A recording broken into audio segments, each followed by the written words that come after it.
Hello there, it's Mr. Johnson, and welcome to another episode of the Artist Gallery. If you are one of my students, make sure that you have your packet of images, a writing utensil, because you'll be expected to cut out and paste the artworks that we specifically mention into your sketchbook or art journal, and then take down the notes in those white sections. So I'll be talking about that as we go along, and today I'm going to shrink myself over here. Today we're going to talk about one of my favorite current artists.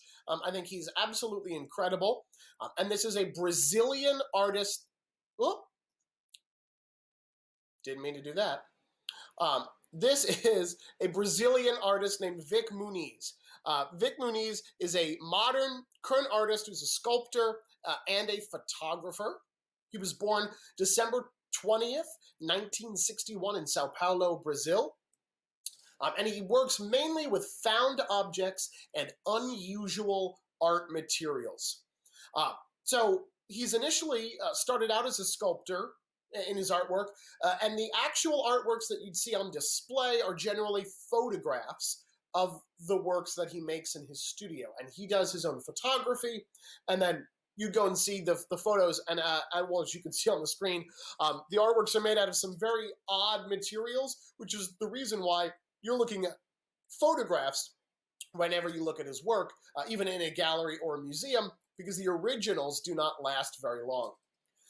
He's worked with all kinds of unconventional materials, including tomato sauce, diamonds, magazine clippings, chocolate syrup, dust, dirt, sugar, garbage, peanut butter, and jelly.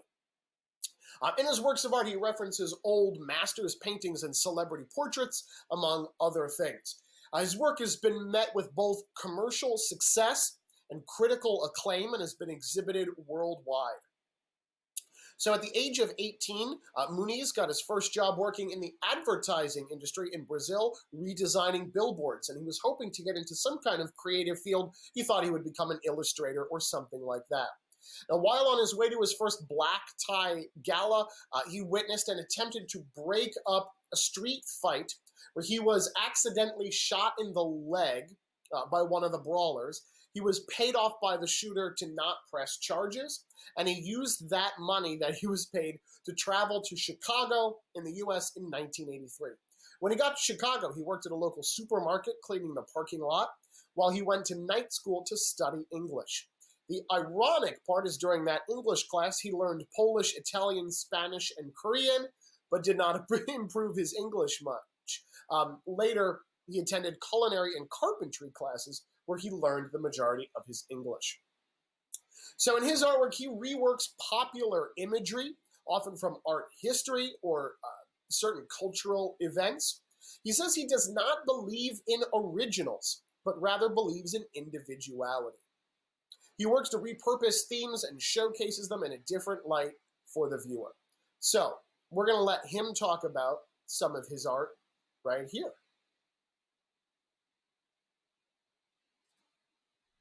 That's his name. No, I never thought it would be possible for me to be an artist because I grew up in a very poor family.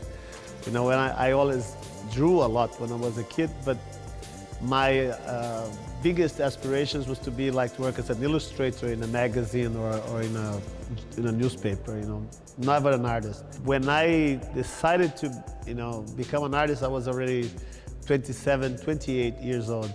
And I don't remember when people ask me, when did you become an artist? I don't remember when I became an artist, but I remember when everybody around me stopped being one, you know. So it has a lot to do with preserving some kind of like kid quality, you know, in the way you have a relationship with the world. So I'm trying to look at the world like a child does even today. I don't have traditional artistic influences. I like, I'm very fond of commercial media. You know, like I watch telenovelas, commercial, I look at sports. So I'm more influenced by Marshall McLuhan and media philosophers than anything else. Directly, I think if I could point out two artistic influences in my work, it would be Andy Warhol for the iconography and Joseph Beuys for the materials. Both the iconography and the material, they can happen either way. You know, sometimes you think of a type of image that you want to work with and you go after materials to describe it, or you think of a material and then you look for images to work with that particular material. But the most important thing is that the materials or the images are less important than the kind of experience the process of working with them can bring me. So what I'm actually choosing is picking something that's very weird to work with or very unlikely. So the process of working with that material can be very different than what I'm doing, what I've just did, or what I'm doing normally, you know. What I'm after is not like unorthodox materials or images that are very common. I'm actually trying to figure out how to go the wildest way to go about making an image. So when you present it, people look at you, look at the image, and they go, how did you do that? You know, sometimes it's because it's too easy to make or because it's too difficult. But there are two types of magic. You know, the magic that you don't know how something is done, and you know, and the way there's the kind of magic that you know how something is done, but you can't figure quite well how it did end up like that. So I'm trying to sort of work between these two notions. No, I try not to have favorites because I try not even to have my own work in my house, for instance, because I don't like to live around my work, because I think that slows down the creative process. If you keep looking at something that you've already done, you keep bumping into it, reliving it. You living it again and again and again, so you get stuck in it, you know. I'm very afraid of ruminating on ideas, so for me, more important than having a favorite is actually to think of what's coming next. So if you ask me what's my favorite object or my favorite image, it's the image that I haven't done yet. I'd like to work with black holes and stars. Yeah. I wish I could manipulate that, you know. It'd be nice to make new constellations or something like that. I expect people to come here, look at a lot of images they're sure they've known from before, and to realize that it's something completely different than what they thought they were looking at. And by having to look at it again differently, you know, they're going to have to retrace what's the difference between the images they're seeing here to the ones they have seen before. What different processes brought these images here. And before they know, they will be thinking about these images in ways that they never thought before. Hi, I'm Vik Muniz. I'm a visual artist, and I really hope you come to my show here at Marco. It'll be wonderful. Awesome. Okay, so now let's take a look at some of his art. So this is one of my absolute favorites. This is the first piece, if you're in my class, that you should include in your art journal or your sketchbook. This is called the Double Mona, or Double Mona Lisa, and it was made in 1999. And this is a photograph, right, of that original work, and this is made of peanut butter and strawberry jelly. Let's see if I can. Oh, no, I really can't trick this. I'll move myself. So, you know, we've seen the image of the Mona Lisa, and she's the most famous portrait image created in the world, in the history of the world. And many artists have made artworks based on Leonardo da Vinci's Mona Lisa, including Andy Warhol. And this one by Vik Muniz is such a playful variation on the Mona Lisa, because here you take this epitome of high-class, fine art, traditional art, historical art, and here he makes it out of, you know, food that you're playing around with. It almost looks like, you know, something a child's doing on a plate, and that, you know, their parents says, "Oh, stop playing with your food." But here he's turned that into this incredible image. He's really drawn and painted with that peanut butter and that jelly, two materials that I would imagine are incredibly difficult to actually work with. So I think it adds a whole nother meaning, right, to that image of the Mona Lisa. We recognize this when we look at it, but it takes on a whole different meaning when it's made out of things like peanut butter and jelly. I think it's just hilarious. Now, while we're on the food train, let's jump to this image. This is one you do not need to include, but I just think it's fantastic. So on the Leonardo da Vinci train, he did his version of the Last Supper, and this is from a series called Pictures of Chocolate, which he makes using chocolate syrup, like you might buy in a squeeze bottle and put on top of an ice cream sundae. But here he's used it to draw this replica of Leonardo da Vinci's Last Supper. It's from 1998, and you can see all the same figures that Leonardo da Vinci had, with Jesus in the center and the disciples spread out in groups on both sides. And again, it just is a different way to look at this very familiar image. All right, so I have another short video to show you. This one's a little bit different. So there was a documentary made called Wasteland that was about a whole series of artwork that Vik Muniz created. And this is a short video where they kind of show a little clip of that documentary and talk about it. If you're interested in Vik Muniz, watch the whole documentary. It's fantastic. But I'll show you this little clip so you get an idea of what this series is like and what his process is kind of like. Wasteland is a film that's a little bit hard to sum up. I sometimes joke that it's about garbage. If I had to probably put it in one phrase, I'd say it's about the transformative power of art. It's the story of an artist called Vik Muniz, who goes back to his roots in Brazil and does a huge art project in the largest landfill in the world. Oba. And meets these extraordinary people known as catadores, or pickers, who pick through recyclable materials for a living. Isis Rodrigues.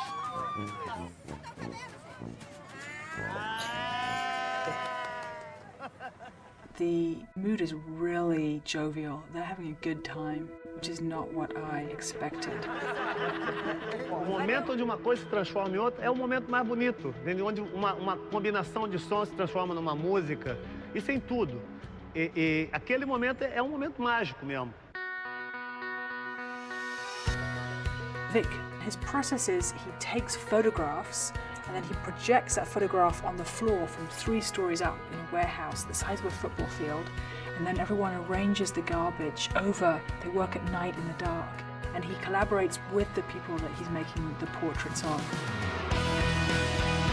Look how large these images are. What's really interesting is you can look at it from far away as an image of a face, or you can look really closely and see all the details of the things in the garbage. Ah, não! Isis, não é pra chorar não, vem cá. Obrigado. Gostou? Gostei. A lot of them, they were low middle class people that for some unfortunate event, they just ended up having to go there and live in the garbage. But on the other hand, when you see the appetite for life that these people have and the way they carry themselves, it's just inspiring.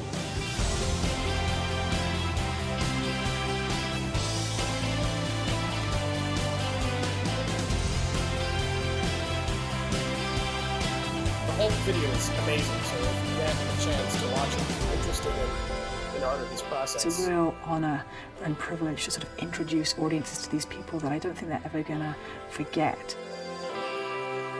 So it's so cool.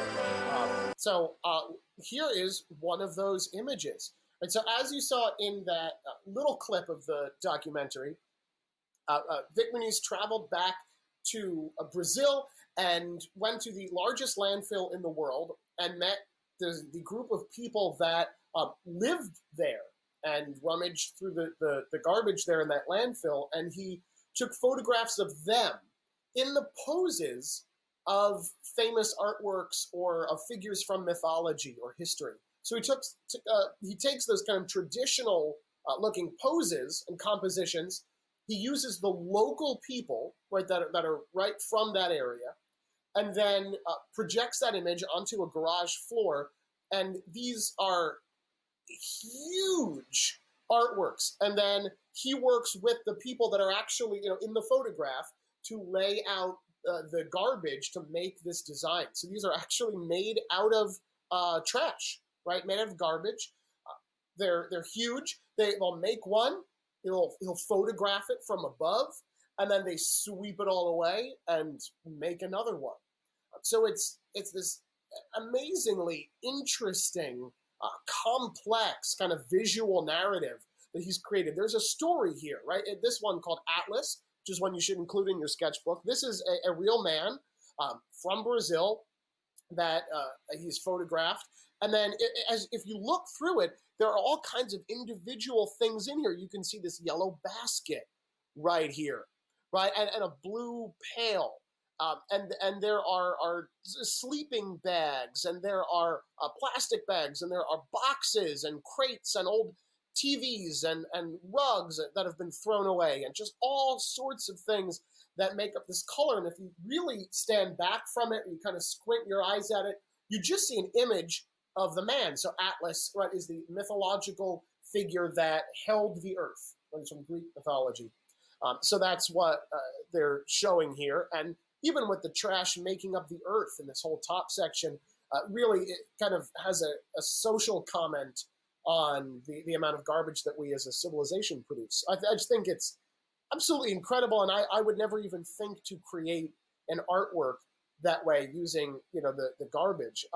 This is one you don't have to include, but this is another example called Gypsy. And again, you can see each individual object right throughout here. Here's a red bowl. There's a purse over here. There's just all kinds of things hidden among the image. I think it's absolutely incredible. So it gives you another example kind of his thought process and the creativity that goes into this type of artwork. Now let's look at something that's the polar opposite. So those were made out of garbage, but this is a portrait of American actress Elizabeth Taylor. It was made in 2004, and this is made out of diamonds. So it's from the Pictures of Diamond series, and in this series he did multiple portraits of famous figures, mostly actresses, some singers from pop culture. And these are made on a piece of black velvet, and then he would lay individual diamonds. There's hundreds and hundreds of diamonds that make up this image, so it glitters. And then it's photographed, right? And the photograph is what's actually used, put on display for his artwork. So I think this one is just incredible. It's very stark black and white, but the diamonds sparkle, they reflect light, so it gives you this amazing texture on the surface. And it talks a lot about the richness of celebrity, these characters, and making their images out of diamonds. This one you don't need to include, but it's one example. He's done tons of these portraits of sugar children. So in this series, done in 1996, Muniz photographed the families that worked on sugar plantations on the Caribbean island of St. Kitts, beginning with Polaroids of several of the children of plantation workers. Muniz then created these images by sprinkling sugar on top of black paper, and then used brushes to kind of move that sugar around. So what you're seeing here is the dark areas are the black paper showing through. Shades of gray are just kind of light levels of sugar, and then the bright white areas are very thick amounts of sugar. And then he's photographed these, and he tried to capture kind of the personality of these children. This series did draw a little bit of controversy because Muniz was making money off of these images, and critics said that the children in the images were often very poor, from poor families, in the Caribbean, and they didn't get to see much of that money. This is just hilarious. This is called Medusa marinara from 1997. It's a photograph of a plate of spaghetti with marinara sauce, and here he is playing with his food on this dinner plate, and he's made the face of Medusa, a figure from Greek mythology whose look turns you to stone, and her hair is made out of snakes. So he's shown to represent the snakes here with strands of spaghetti, and then the face is kind of drawn by pushing away the tomato sauce. So I think that's really funny. He says he tries to make his art accessible through the use of common materials, because his belief that the art world should not just be for the elite. He wants to really make art out of uncommon, unexpected things. He looks at it like a challenge. What can I make art out of next? This one that I'd like you to include is called Toy Soldier. It's from 2003. And this is an artwork that's made out of individual plastic toy soldiers. There are multiple colors. There's teal and blue, white, cream, yellow, red, green, brown, orange, and he lays them out to create the image of this soldier. Now, what I think is really cool about this, so I almost gave it away before, but this is based on the portrait of an actual soldier from about 1860, 1862 from the United States. I think this is amazing. So it's this young boy from Louisiana. He was only 17 or 18 at the time, I believe. And Vik Muniz used this photograph to base his artwork off of. So here in the side-by-side, you can see his finished image and then the original face that it's based on. And he got a good likeness of this boy, but now it's all made out of toy soldiers, which I just find really, really interesting. And then finally, there is a self-portrait made in 2003. So we've seen him in those interviews. So this does definitely look like him. And this is all made out of little hole-punched scraps from magazines. So you take, hole punchers punch thousands of little circles, tiny little circles out of different colored papers, and then assemble this, gluing down the circles one at a time. It's a painstaking process, but it creates a really cool, almost mosaic-looking image. So he's, used himself as the subject, but treated it with a very, very common material, scrap papers from magazines. All right, for this week's journal entry, I'd like you to do something a little bit different. Try to find an unconventional art material and see what you can make with it. It's something that's, not traditionally used for art. Maybe it's a type of food or something else you can find around the house, and just write your experience about that. What did you choose to use for making art, and what was that experience like for you? Thanks for tuning in, and we'll do another one next week.